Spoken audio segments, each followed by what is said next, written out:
नमस्कार, मेधज astro channel पे मेधज परिवार एंड संस्कार में आप सबका बहुत बहुत स्वागत है। 25 जून 2026 दिन गुरुवार। आज के दिन ग्रहों की स्थिति अगर समझी जाए तो सूर्यदेव आर्द्रा नक्षत्र में है, चंद्रमा स्वाति में है, मंगल वृषभ राशि में प्रवेश कर चुके हैं 20 तारीख को, बुध कर्क में आ चुके हैं आज, और शुक्र कर्क में है, गुरु कर्क में है। गुरु पुष्य में है नक्षत्र में, शुक्र आश्लेषा नक्षत्र में है और बुध पुनर्वसु नक्षत्र में है। पुनर्वसु नक्षत्र में भगवान राम का जन्म हुआ कर्क राशि में, उसके बाद पुष्य नक्षत्र में भरत जी का जन्म हुआ, और फिर आश्लेषा में जिसमें शुक्र हैं उसमें आश्लेषा नक्षत्र में शत्रुघ्न और लक्ष्मण जी का जन्म हुआ। तो इस प्रकार से कर्क राशि इतनी इम्पोर्टेंट है, आप समझिए, जिसमें गुरु शुक्र बुध तीनों ही शुभ ग्रह हैं, और यहाँ पे बुध शुक्र गुरु तीनों हों वो ज्ञान के लिए बहुत अच्छा होता है, सरस्वती योग बनाता है। तो ये टाइम हम लोगों के ज्ञान मार्ग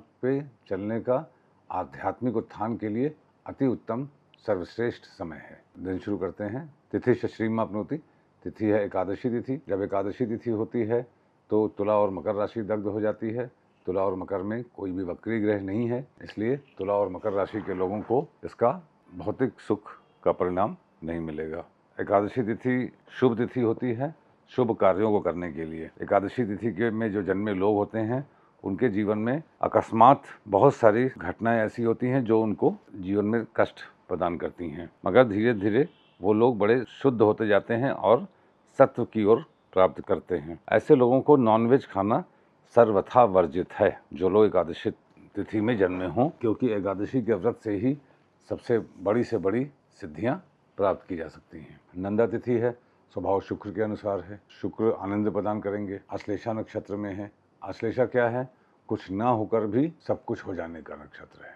शुक्र आश्लेषा में है। गुरु पुष्य में है। पुष्य में क्या है? नर्चरिंग। कुछ तो जरूर आपके जीवन में ऐसा होगा जिसको लेके आपको मदरली केयर की आवश्यकता पड़ेगी। बुध पुनर्वसु में है, मतलब एक बार चीजें बिगड़ेंगी फिर रीइस्टेब्लिश होंगी। तो इस तरीके से आज के दिन एकादशी है तो शुक्र का प्रभाव है और गुरु और बुध से इन्फ्लुएंस है।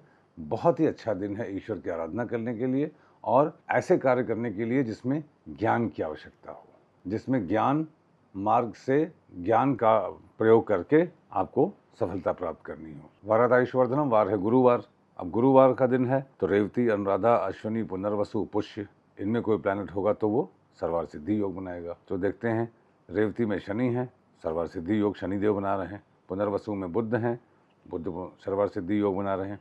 पुष्य में गुरु हैं तो गुरु सर्वार सिद्धि योग बना रहे हैं। तो गुरु बुध और शनिदेव सर्वार सिद्धि योग बना रहे हैं। बहुत ही शानदार दिन है आज के दिन, किसी भी नए कार्य को शुरू करके उसको अल्टीमेट ऊंचाई तक ले जाने के लिए। गुरुवार के दिन स्वाति नक्षत्र है, ये स्थिरता प्रदान करता है। स्वाति नक्षत्र एबंडेंस का नक्षत्र है।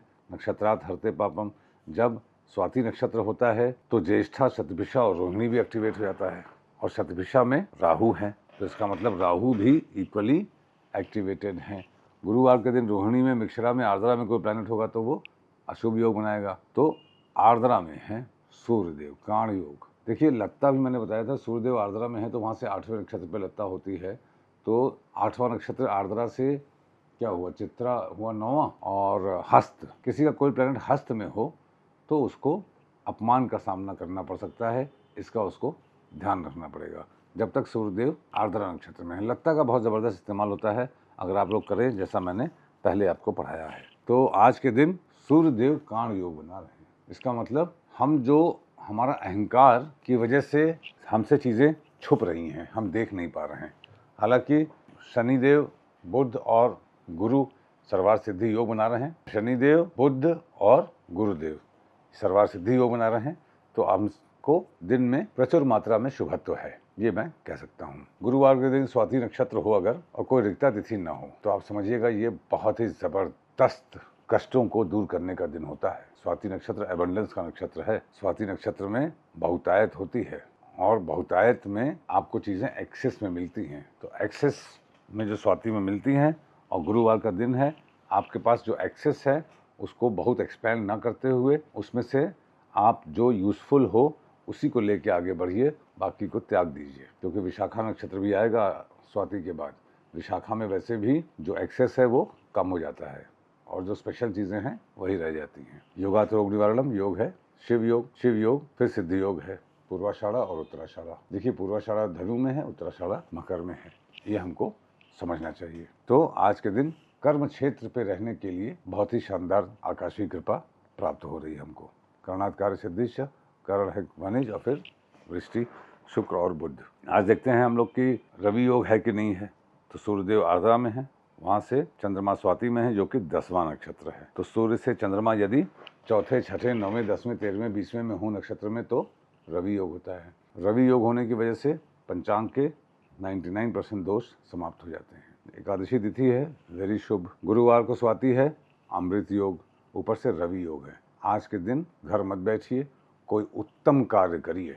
शनिदेव, गुरु और बुध से सर्वार्थ सिद्धि योग बन रहा है, सूर्यदेव से काण योग बन रहा है। अगर आप हवाई दुनिया में रहेंगे, मतलब अपनी ही सोच में रह जाएंगे, तो कुछ नहीं अचीव होगा। और यदि यथार्थ में रहते हुए कार्य करेंगे, कर्म क्षेत्र में रहेंगे, तो आज आपको बहुत जबरदस्त सफलता मिलने का योग है। चंद्रमा स्वाति में है, तो चंद्रमा की मूल त्रिकोण राशि वृषभ, स्वाति से 8वें है, तो फिर वृषभ से 8वां क्या हुआ? धनु हुआ। चंद्रमा धनु राशि में बैठा, जानिए धनु राशि धर्म की राशि है, जमीन से आसमान पे चढ़ाने की और आसमान से जमीन पे उतारने की राशि है। तो चंद्रमा को धनु राशि में कार्यरत समझिए, आरूढ़ समझिए, और फिर रिजल्ट मिलेगा तुला का। इसका मतलब धर्म मतलब जो कार्य जरूरी है उसको करिए। घर बैठे बैठे आज सक्सेस नहीं मिलेगी, मगर जरा सा भी आप कार्य में रहेंगे तो आपको प्रकृति की तरफ से सफिशिएंट एनर्जी मिलेगी। घात आप जोड़ेंगे, वेद आप जोड़ेंगे, लत्ता आप जोड़ेंगे। इसके बाद वो वीडियो चल जाएगा जिसमें आप ये तीनों जोड़ना सीख लेंगे। स्वयं से जोड़िए और आगे बढ़िए। थर्सडे का दिन है, घर से बाहर निकलने से पहले जीरा खा के निकलिए। आपका दिन शुभ हो। Thank you very much.